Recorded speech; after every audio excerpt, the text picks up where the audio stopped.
우리 기도의 자리에 나오신 여러분들 환영합니다. 우리의 좌우에 계신 분, 앞뒤에 계신 분들 보면서 인사하도록 하겠습니다. 한 주간 수고 많으셨습니다. 한 주간 수고 많으셨습니다. 이 자리에서 주님께서 주시는 힘을 얻어가시는 기도의 자리가 될 수 있기를 바랍니다. 우리 지난주요, 우리는 지난주까지 하나님을 본받는 모습을 살펴봤습니다. 하나님을 본받고 또 빛의 자녀로 살아가야 한다라는 말씀을 우리가 함께 묵상했습니다. 하나님을 본받는 삶은 무엇입니까? 예수님 따라가는 겁니다. 그럼 예수님 따라가는 것은요, 예수님의 사랑 쫓아가는 것이다. 우리는 그리스도의 사랑을 쫓아가는 사람들이다라는 것 우리가 묵상했습니다. 그리고요, 그리스도의 사랑을 쫓아가는 모습 두 가지로 살펴봤습니다. 첫 번째는요, 향기 나는 사랑이고요. 두 번째는 희생하는 사랑. 그러니까 십자가로 자기를 다 희생하신 그 사랑 우리가 함께 묵상했습니다. 그러면서 그리스도의 사랑을 쫓는 삶이 하나님을 본받는 삶이다. 하나님을 본받는 자는 어떤 모습인지 오늘 말씀 앞에 있는 5장 3절 말씀에서 보여주고 있습니다. 말씀에서 오히려 하나님을 본받는 자가 하지 말아야 될 것들에 대해서 이야기합니다. 우리 3절 말씀 다시 읽겠습니다. 3절입니다. 음행과 온갖 더러운 것과 탐욕은 너희 중에서 그 이름조차도 부르지 말라. 이는 성도에게 마땅한 반이라. 자, 음행과 온갖 더러운 것과 탐욕 너희 중에서 어떻게 하지 말라고 합니까? 이름도 부르지 말고 흉내도 내지 말고 마음에 품지도 말라. 이름도 부르지 말라 이야기합니다.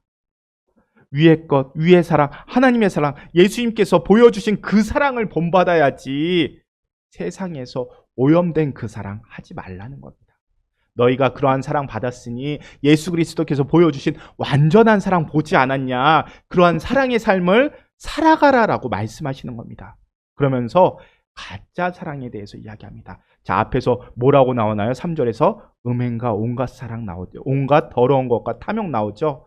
자, 음행, 왜곡된 사랑, 가짜 사랑으로 사랑하면 그것이 무엇입니까? 음행입니다. 사람을 사랑하는데요, 잘못된 사랑으로 사랑합니다. 음행입니다. 드라마나 영화가 잘못 이야기합니다. 왜곡된 사랑 아름답게 그려내면서 이야기합니다. 진짜 사랑인 듯 아름답게 이야기합니다. 그것이 잘못된 사랑이다. 너희가 사랑으로 사람을 사랑하는데 왜곡되고 무언가 모자르고 무언가 잘못되게 비뚤어지게 사랑하는 것 음행이라고 설명하는 거 우리가 확인했습니다. 그리고 그 잘못된 사랑, 왜곡된 사랑, 가짜 사랑으로 그 사랑, 하나님을 어긋나게 사랑하면요, 물질을 사랑하면요, 그것이 탐욕이 됩니다. 하나님 사랑하는 것도 마찬가지입니다. 하나님을 사랑하는데 세상에서 그 잘못된 사랑으로 하나님 사랑하게 될 때는요, 우리가 하나님 사랑한다고 고백하면서 하나님이라는 이름의 우상을 숭배하는 게 되어버립니다. 왜곡된 사랑, 잘못된 사랑으로 하나님 사랑하면 그것이 우상 숭배가 된다라는 것을 우리가 확인했습니다. 그래서 가짜 사랑, 잘못된 사랑의 위험성도 확인했습니다. 그러면서 바울은 이야기합니다. 이제 너희는 이 잘못된 사랑 이거 버리고 빛의 자녀로 살아가라 이야기하는 겁니다. 자, 오늘 본문은요, 이제 너희가 하나님을 본받고 빛의 자녀로 살아가기 위해서는 무엇보다 세월을 아끼라 우리에게 이야기합니다. 오늘 말씀 15절 말씀을 함께 읽겠습니다. 그런즉 너희가 어떻게 행할지를 자세히 주의하여 지혜 없는 자 같이 하지 말고 오직 지혜 있는 자 같이 하여. 너희가 빛의 자녀로 살아가야 되는데 그런즉 너희가 행할 죄를 자세히 주의하여서, 그러니까 그렇게 막 살지 말라라고 말씀하십니다. 되는 대로 살지 말고 주의하여서 어떻게 지혜 있는 자같이 살아갈 것인가, 어떻게 하면 하나님 보시기에 아름다운 것으로 내 인생을 채워갈 것인가 자세히 주의하면서 살아가라라고 말씀하시는 겁니다. 그러면서 구체적으로 이 지혜 있는 삶이 무엇인가, 주의 있게 바라보면서 지혜 있는 자로 살아가는 것이 무엇인가를 16절에서 분명히 말씀하십니다. 우리 16절 말씀 함께 읽겠습니다. 세월을 아끼라, 때가 악하니라. 무엇을 아끼라고 합니까? 세월을 아끼라고 합니다. 세월을 아끼는 것이 지혜로운 삶이다라고 이야기하는 것입니다. 내 인생 빛의 자녀로서의 삶을 살아가는 지혜 있는 자의 삶이 무엇이냐? 세월을 아끼는 모습이다라는 겁니다. 그런데 세월이라는 것이 무엇입니까? 우리가 잘 알고 있는 시간입니다. 시간을 의미합니다. 인생은 결국 시간이죠. 인생은 결국 하나님께서 허락하신 그 시간 가운데 있는 겁니다. 그런 말이 있습니다. 버려진 시간은 버려진 세월이다. 그러니까 버려진 인생이다. 라는 뜻이죠. 자, 이렇게 시간을 아끼라고 우리에게 당부합니다. 자, 시간의 특징이 몇 가지가 있습니다. 첫 번째는요, 시간은 누구에게나 동일하게 24시간이 주어집니다. 많이 가진 자도, 적게 가진 자도, 남자나 여자나, 많이 배운 자나 적게 배운 자나 누구나 구분 없이 하루는 24시간입니다. 두 번째는요, 시간 멈출 수 없습니다. 지금 내가 너무나도 바쁘니까 시간아 조금만 기다려줘. 이거 안 되죠. 멈출 수 없다는 겁니다. 계속해서 시간이 흘러갑니다. 자, 그렇게 흘러가는 시간은요, 또 다른 특징은 우리 기다려주지 않습니다. 계속해서 흘러갑니다. 그리고 네 번째로요, 시간은 변하게 만듭니다. 자, 우리 지난주에요, 추수감사주일이라고 너무도 감사한 마음으로 우리가 예쁜 꽃들을 올려드립니다. 그렇죠? 우리 지난주까지만 해도 이 꽃들이 싱싱했죠. 예. 그런데 이 꽃은 기다려주지 않습니다. 한 주 지났을 뿐인데 꽃이 말라갑니다. 더 신기한 일은요, 우리가 꽃을 꼽았을 때 그 전 추수감사주일 전 토요일 날에는요, 여기 있는 꽃들이 오므려져 있었습니다. 그런데 하루 만에 꽃이 펴집니다. 그렇게 펴진 꽃이 지금 일주일이 지나니까 조금씩 말라갑니다. 이렇게요, 시간은요, 기다려주지, 변하게 만듭니다. 기다려주지 않고요, 무언가를 변하게 만듭니다. 이 꽃들만 그런가요? 아니요. 오늘 권사님 한 분이 저녁 먹는데 그 얘기하십니다. 20년 전에 우리 자녀들 모습. 그때 내 모습도 어렸더라, 예뻤더라, 젊었더라 말씀하십니다. 그런데 이제는요, 우리 얼굴도 시간이 남아있습니다. 시간의 흔적이 남아있습니다. 그렇게 시간은요, 우리를 변하게 만듭니다. 그런데 또 다른 시간의 특징은요, 그런 시간이 쌓이고 쌓여서 흔적을 만들어내고요, 결과를 만들어냅니다. 이 특징이 우리에게 중요합니다. 오늘의 나는요, 과거의 내가 쌓이고 쌓여서 생긴 결과입니다. 그런데 반대로 오늘의 나는 무엇을 만들어 갈까요? 내일을 만들어 갑니다. 그러니까 시간은요, 쌓이게 되고요, 그 결과를 남기게 됩니다. 흔적을 남기게 됩니다. 내가 이렇게 서 있을 수 있는 것이요, 지난날 삶의 시간 속에서 어떤 노력과 땀과 눈물이 있기 때문입니다. 반대로 내가 지금 아쉬움을 느끼는 것은요, 지나온 삶의 흔적 속에서 게으름, 어찌 보면 시간을 다른 곳에 사용했기 때문에 지금 내 마음에 아쉬움이 남는 겁니다. 그런 의미에서 우리는 미래에 대해서 궁금해할 필요가 없습니다. 점 봐주는 사람들이 찾아갈 필요가 없습니다. 왜요? 오늘 나의 모습이 미래이기 때문입니다. 오늘 나를 보면요, 한 달 후에 내가 보이고요, 또 1년 후에, 10년 후에 내 모습이 보이게 됩니다. 이것이 중요합니다. 건강하게 살고 싶으면요, 오늘 내가 운동하고 먹을 것 조절하고 그렇게 오늘을 살아가고 내일을 살아가고 1년 후에는 건강하게 살 수 있습니다. 물론 우리가 예상하는 대로 모든 것이 흘러가지는 않습니다만, 그래도 지금의 내 모습이 미래의 내 모습에 큰 영향을 끼치게 됩니다. 이렇게 시간은요, 쌓여가고 흔적을 남기고 결과를 낳게 됩니다. 그 흔적 속에서 우리가 지금 서 있는 겁니다. 또 오늘을 포함한 흔적이 내일의 나를 만들어가고요, 미래의 나를 만들어가게 됩니다. 이것이 시간의 특징입니다. 그리고 시간의 특징이 또 뭐가 있냐면요, 그것은 우리는 언제나 오늘을 살아간다는 겁니다. 현재를 살아간다는 겁니다. 과거는요, 이미 흘러간 기억이고요, 다가올 미래는요, 예상입니다.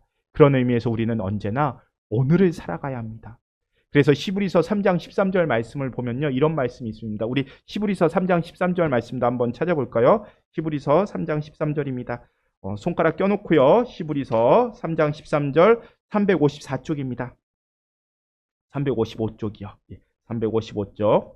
히브리서 3장 13절 함께 읽겠습니다.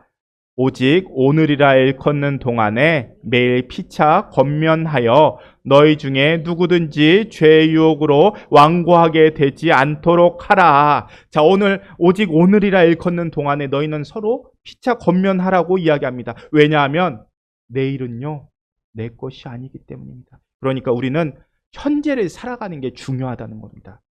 우리는요, 지금을 충실하게 살아가야 합니다. 그 말은 우리가 놓치는 시간, 결국은 게으름으로 흘러가게 됩니다. 그렇기 때문에 시간은 늘 앞서서 계획해야 되고요. 또 준비된 자가 그 시간을 잘 활용할 수 있습니다. 그래서 시간과 세월을 아끼라고 말씀하고 있는 겁니다. 이 말씀은요, 사도 바울이 에베소 교회 성도들에게 향해서 이야기하는 겁니다. 에베소서 말씀이죠. 이 에베소서에서 이야기합니다. 세월을 아끼라. 너희가 세월이 무한한 것처럼 사용하고 있는데 그거 아니란다. 세월은 한정되어 있고 이 세월은 언젠가 끝나게 되어 있다. 시간은 현재만 살아가는 것이기 때문에 내일의 것이 너희 것이라고 장담하지 말라라고 이야기하는 겁니다. 그러면서요, 16절에서 세월을 아껴야 되는 이유에 대해서 이야기합니다. 우리 16절 다시 한번 읽어보겠습니다. 16절 말씀입니다. 세월을 아끼라. 때가 악하니라. 세월을 아껴야 하는 이유가 무엇이라고요? 때가 악하기 때문입니다. 때가 악하기 때문에 세월을 아끼라고 이야기하는 겁니다. 사도 바울이 볼 때는요, 이 에베소 지역은 정말 돈도 많고 욕심도 많고 쉽게 얘기해서 타락한 지역입니다. 우상 숭배가 가득하고요, 쾌락이 가득 차 있고요, 또 음란으로 가득 차 있는 것이 이 에베소 지역이었습니다. 그것을 보면서 사도 바울이 이야기하는 겁니다. 너희 세월 아껴야 된다. 너희가 그렇게 방탕하게 지내다 보면은 그 지역의 세상 사람들과 똑같이 물들어서 너희 예수님 만나기 이전의 과거 모습으로 다시 돌아가게 된다면 너희는 더 이상의 시간, 하나님의 기회가 더 이상 없을 수 있다. 그러니 세월을 아끼라 이야기하는 겁니다. 여기서 때가 악하다는 말은 다른 말로 하면은 하나님의 심판이 가까이 왔다는 뜻입니다. 하나님께서는 늘 심판하시기 전에 이야기하십니다. 때가 악하다, 죄악이 가득 찼다, 이런 표현을 쓰십니다. 창세기 6장을 보면요, 하나님께서 세상을 홍수로 심판하시기 전에 세상을 진단하십니다. 우리 또 껴놓고 창세기 6장 5절 말씀, 창세기 6장 5절입니다. 창세기 6장 5절도 함께 찾아보겠습니다.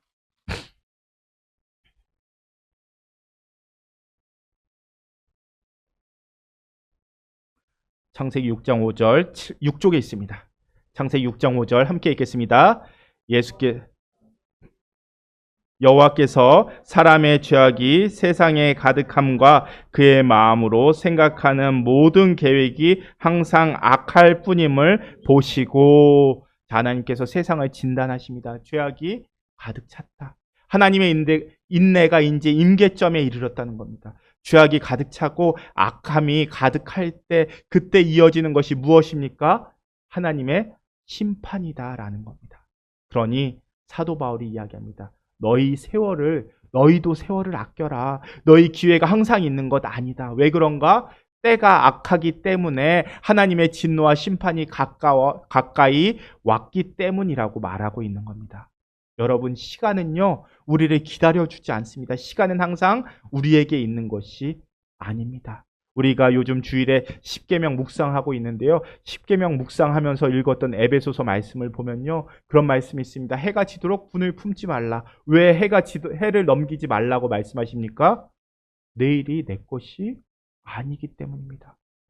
내일 내가 아침에 일어날 수 있을지 아무도 모릅니다. 오직 하나님만이 아십니다. 우리에게 시간을 허락하시는 분이 하나님이십니다. 그래서 내일 일을요, 모릅니다. 그러니 바로 지금 하라는 겁니다. 우리에게 지금이라는 시간, 하나님께서 기회를 주셨을 때 그 기회에 하나님의 일에 충성하고 하나님의 사랑으로 사랑하고, 하나님 앞에 회개할 것 있으면 지금 하고, 하나님 앞에 기도할 수 있을 때 기도하고, 바로 지금 하나님 앞에서 신실하게 살아가라는 겁니다. 하나님께서 주어주신 그 시간 지금 나에게 주어진 이 시간 정말 하나님 앞에서 신실하게 살아가실 수 있는 저와 여러분들 되실 수 있기를 바랍니다. 자, 그것이 바로 지혜 있는 자의 삶이라고 이야기하는 겁니다. 그래서요, 다시 에베소서 5장 말씀으로 와서 17절에서는요, 지혜롭게 세월을 아끼는 삶이 어떤 삶인가에 대해서 이야기합니다. 우리 17절 말씀, 5장 17절 말씀 함께 읽겠습니다. 그러므로 어리석은 자가 되지 말고 오직 주의 뜻이 무엇인가 이해하라. 자, 오직 주의 뜻이 무엇인가 이해하라. 왜요? 때가 악하기 때문에, 시간이 얼마 남았는지 모르기 때문에, 아니 얼마 남지 않았기 때문에, 시간이 마냥 남은 것처럼 어리석은 자처럼 살아가지 말고 주의 뜻이 무엇인지 이해하고 깨달으라 라고 이야기하는 겁니다. 그러니까 지혜롭게 세월을 아끼는 삶이 어떤 삶인가? 주의 뜻이 무엇인지 분별하는 삶이라는 겁니다. 뭐라고요? 주의 뜻이 무엇인지를 분별하는 삶. 그러한 모습이 세월을 아끼는 겁니다. 우리에게 시간 한정되어 있습니다. 하루 24시간, 한 달 30일, 1년 365일 정해져 있습니다. 그런데요, 시간은 정해져 있는데 해야 할 일이 많습니다. 그리고 하고 싶은 일도 많습니다. 그럼 여러분, 시간은 한정되어 있고 하고 싶은 일도 많다. 해야 될 일도 많다. 그러면 이것을 어떻게 해야 우리가 시간을 잘 쓸 수 있을까요? 조화를 이룰 수 있을까요? 한정된 시간 안에서 내가 해야 될 일들을 어떻게 하면 효율적으로 할 수 있을까요? 여기서 중요한 거는 우선순위입니다. 우리 잘 알고 있습니다. 아이들이요, 디즈니랜드에 갑니다. 타고 싶은 게 많겠죠. 놀이기구들이 많죠. 그런데 시간은 정해져 있습니다. 그러면은 어떻게 해야 됩니까? 꼭 타고 싶은 것 순서대로 정해야 합니다. 동선도 짜야 합니다.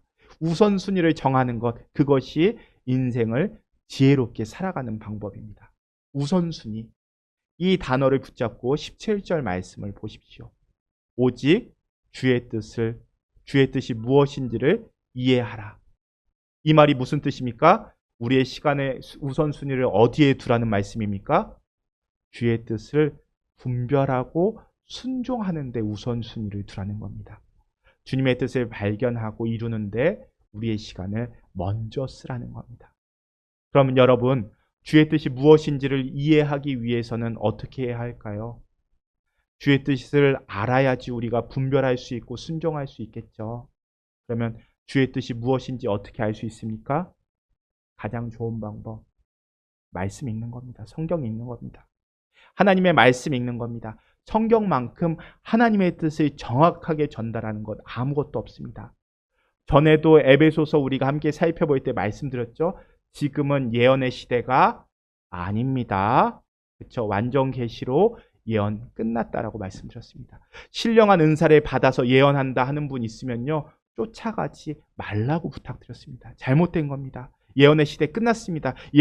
예언은요, 성경을 주심으로 인해서 완전 계시로 끝난 겁니다. 성경을 통해서 우리는 해석하는 것, 그것이 바로 성경 하나님의 뜻을 올바르게 분별하는 방법입니다. 그런데 성경을 하나님께서 우리에게 주신 이유는요, 성경을 통해서 하나님의 뜻을 알아가라. 성경을 통해서 하나님의 뜻을 분별하라. 그거면 충분하다라고 우리에게 이야기하는 겁니다. 우리 말씀 한 구절 더 찾아보겠습니다. 디모데후서 3장 16절 17절 말씀입니다. 디모데후서 3장 16절 17절입니다. 자, 에베소서보다 디모데후서가 앞에 있을까요? 뒤에 있을까요? 뒤에 있습니다. 디모데후서 3장 16절 17절입니다. 제가 가진 성경은요, 345쪽입니다. 자, 찾으셨죠? 자, 함께 읽겠습니다.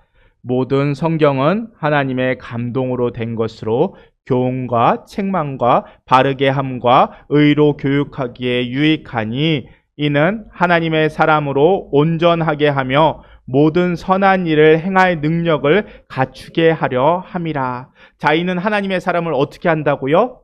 온전하게 한다. 그러니까 성경은요, 하나님의 감동으로 된 것이기 때문에 성경이면 하나님의 사람으로서 우리가 완전해질 수 있다라는 뜻입니다. 그러니까 성경이면 충분하다라는 뜻입니다. 말씀이면 충분하다라는 뜻입니다. 물론 성령님의 인도하심, 조명하심이 있어야겠죠. 물론 나중에 기회가 되면 말씀드리겠지만요. 성경은요. 어떤 면에서는 참 어려운 책입니다. 그래서요. 성경은 혼자 읽을 수 있는 책은 아닙니다. 하지만 성경은요. 혼자 읽어내야 하는 책입니다. 자, 이 말이 무슨 말이냐면요. 여러분들 성경은 혼자 읽기에는 어려움을 많이 느끼실 겁니다. 설교 듣다 보면은 이 말씀이 이런 뜻이구나 라는 감동을 얻게 될 때가 있으시죠. 그렇죠. 또 혼자 읽고 성경을 깊이 묵상하기가 어렵습니다. 우리가 장님이 코끼리 만지는 이야기 말씀드렸죠. 그래서요. 성경을 배우는 시간도 필요하고요. 또 함께 받은 감동을 나누는 시간도 필요합니다. 왜요? 내가 경험하지 못한 하나님을요. 내가 성경에서 요만큼 하나님을 봤다면은 내 옆에 있는 사람은 이 부분을 보고 또 이 부분을 보고 그렇게 내가 경험하지 못한 하나님을 다른 사람들과 나눔을 통해서 나도 더 폭넓게 하나님을 바라볼 수 있는 책이 성경이기 때문입니다. 그런데요. 또 성경은 혼자서 읽어내는 시간이 필요합니다. 다른 사람이 이야기하는 성경 이야기만 듣기만 해서는 안 됩니다. 가장 부탁드리고 싶은 것은요. 제발 설교 방송만 틀어놓지 마십시오. 듣지 말라는 얘기 아닙니다. 설교 방송 들은 만큼 내가 성경 읽는 시간이 필요합니다. 이렇게 성경은요. 내가 읽는 시간이 분명히 필요한 책입니다. 설교만 듣는다고 말씀이 내 삶으로 들어오지 않습니다. 그래서 성경은요. 혼자 읽을 수 없는 책이면서 동시에 혼자 읽어야만 하는 책입니다. 다시 돌아와서요. 하나님의 사람으로 온전하게 하는 일에 성경이 중요합니다. 성경이면 충분합니다. 말씀이면 충분하다는 겁니다. 여러분, 우리가 인생을 잘 사는 방법, 세월을 아끼면서 인생을 잘 사는 방법 무엇이냐? 하나님의 뜻을 분별하는 겁니다. 하나님의 뜻을 분별하는 방법 무엇입니까? 하나님의 뜻이 집약되어 있는 이 성경 말씀 읽는 겁니다. 주의 뜻을 알 수 있는 첫 번째 방법, 이 성경 말씀을 읽는 겁니다. 그리고 두 번째는요, 읽은 것 지키는 겁니다. 읽은 말씀 행하는 겁니다. 읽은 말씀대로 살려고 노력하는 겁니다. 이 훈련을 날마다 하는 겁니다. 그것이 바로 신앙생활입니다. 자, 성경을 읽는 목적이요. 성경 읽는 것 자체에 있으면요. 잘못된 신앙생활입니다. 우리가 살펴본 내용입니다. 성경을 읽는 목적은요. 읽은 다음에 성경대로 살아가는 겁니다. 그리스도의 장성한 분량까지 하나님을 본받는 그 자리까지 빛의 자녀로 살아가는 그 순간까지 우리의 살아가는 목적이 단지 성경 읽는 것. 자, 우리가 밥 먹는 것에 그 목적이 있으면 될까요? 아니요. 밥을 먹는 이유가 무엇입니까? 건강하게 살아가기 위해서. 주어진 내일 잘 감당하기 위해서 우리가 밥을 먹죠. 마찬가지입니다. 영의 양식인 성경을 읽는데 책을 읽는 데에만 목적을 두고 말씀을 듣는 데에만 목적을 두고 나는 내 할 일 다 했다. 만족하시면 잘못된 신앙이라는 겁니다. 그것은 건강한 신앙이 아닙니다. 그래서 이야기하는 겁니다. 주의 뜻을 분별하기 위해서는 첫 번째는 성경 말씀 읽어야 한다. 그리고 두 번째는 말씀대로 살아가는 훈련을 하는 겁니다. 말씀대로 살아가는 훈련. 가장 좋은 방법은요. 새벽 예배 들으십시오. 사정상 못 나오시는 분들 많다는 것 압니다. 그러면은 새벽에 나오시지 못하시더라도요. 하루의 첫 시간 한 장의 말씀으로 읽으면서 시작하십시오.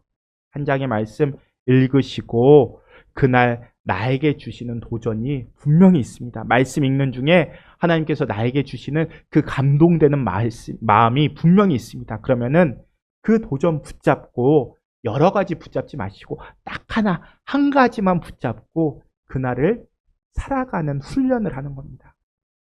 물론 내가 오늘 아침에 이 새벽에 아침을 시작하면서 이 말씀을 읽고 이 말씀이 주시는 감동을 내가 분명히 갖고 있지만 또 회사에서 또 삶의 자리에서 열심히 살아가다 보면요.